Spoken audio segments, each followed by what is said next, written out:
Assalamualaikum, selamat pagi.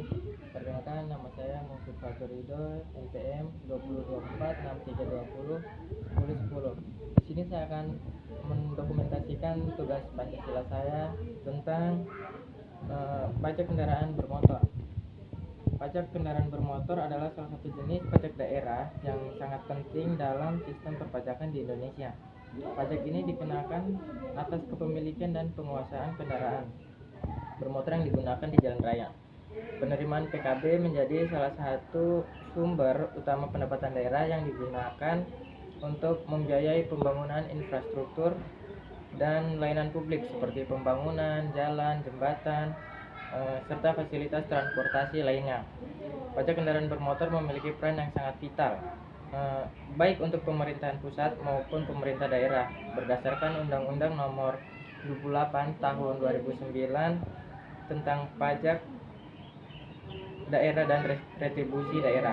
Penerimaan dari PKB dibagi antara pemerintah provinsi dan kabupaten atau kota yang bersangkutan, yang digunakan untuk membiayai berbagai kebutuhan pembangunan lokal. Dengan demikian, PKB menjadi instrumen paling penting untuk mendorong pembangunan daerah dan pemerataan pembangunan infrastruktur di daerah. Namun, meskipun PKB merupakan salah satu sumber pendapatan daerah yang signifikan, pelaksanaan di lapangan sering menghadapi berbagai tantangan. Di antaranya, beberapa masalah yang muncul dalam kebijakan ini antara lain adalah rendahnya tingkat kepatuhan wajib pajak, adanya penghindaran pajak kendaraan, sistem pembayaran yang belum sepenuhnya efisien, serta ketimpangan distribusi pajak antara daerah yang satu dengan daerah yang lain.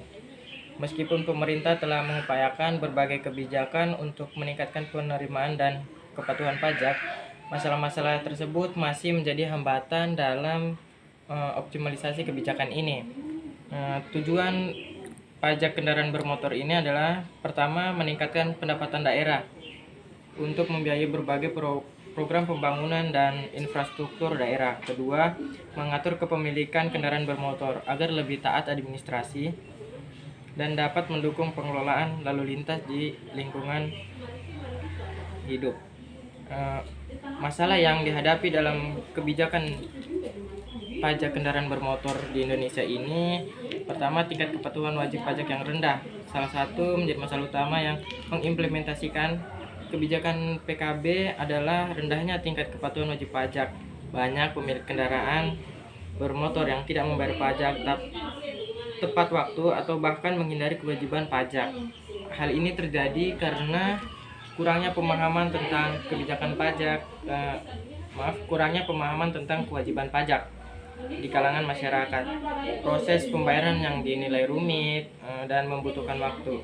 Rendahnya pengawasan terhadap kendaraan yang tidak terdaftar atau yang membayar pajak secara tidak sah. Alternatif kebijakan yang dapat dipertimbangkan oleh pemerintah di Indonesia, pertama, meningkatkan sistem pembayaran pajak yang lebih mudah dan transparan. Salah satu alternatif kebijakan pembayaran pajak yang diterapkan adalah digitalisasi dan simplifikasi prosedur pembayaran pajak, penggunaan teknologi untuk mempermudah pembayaran pajak kendaraan secara online melalui aplikasi website pemerintah daerah, dapat mengurangi waktu dan biaya diperlukan. Ini juga dapat meminimalisir potensi kebocoran atau manipulasi dalam pembayaran. Langkah-langkah yang bisa dilakukan, melakukan penyediaan aplikasi pembayaran pajak online yang mudah digunakan masyarakat, menyediakan sistem elektronik yang dapat mempermudah pemilik kendaraan dalam melaporkan pembayaran dan status kendaraan mereka. Kedua, penerapan sanksi yang lebih tegas dan efektif.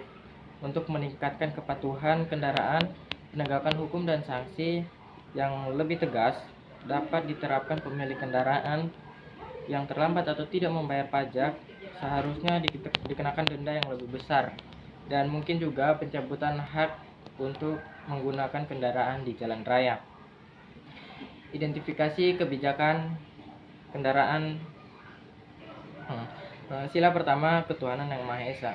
Nilai-nilai agama dan spiritualitas dalam Pancasila menuntut agar kebijakan publik menciptakan kesejahteraan dan kebijakan bagi seluruh rakyat Indonesia tanpa mengabaikan prinsip keadilan.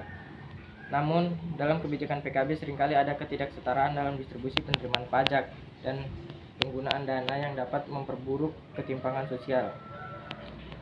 Kebijakan pajak kendaraan bermotor di Indonesia memiliki tujuan yang baik. Namun dalam kebijakan PKB seringkali ada ketidaksetaraan dalam distribusi penerimaan pajak dan penggunaan dana yang dapat memperburuk ketimpangan sosial. Dalam kebijakan PKB seringkali ada ketidaksetaraan dalam distribusi penerimaan pajak dan penggunaan dana yang dapat memperburuk ketimpangan sosial. Meskipun kebijakan pajak kendaraan bermotor di Indonesia memiliki tujuan yang baik, implementasinya masih belum sepenuhnya mencerminkan nilai-nilai Pancasila, terutama dalam hal keadilan sosial dan pemerataan. Untuk itu diperlukan reformasi dalam kebijakan ini, termasuk peningkatan transparansi, pengelolaan pajak yang lebih adil, serta partisipasi masyarakat dalam perumusan kebijakan. Hanya dengan demikian, kebijakan PKB yang lebih mencerminkan nilai-nilai luhur Pancasila yang dasar negara Indonesia.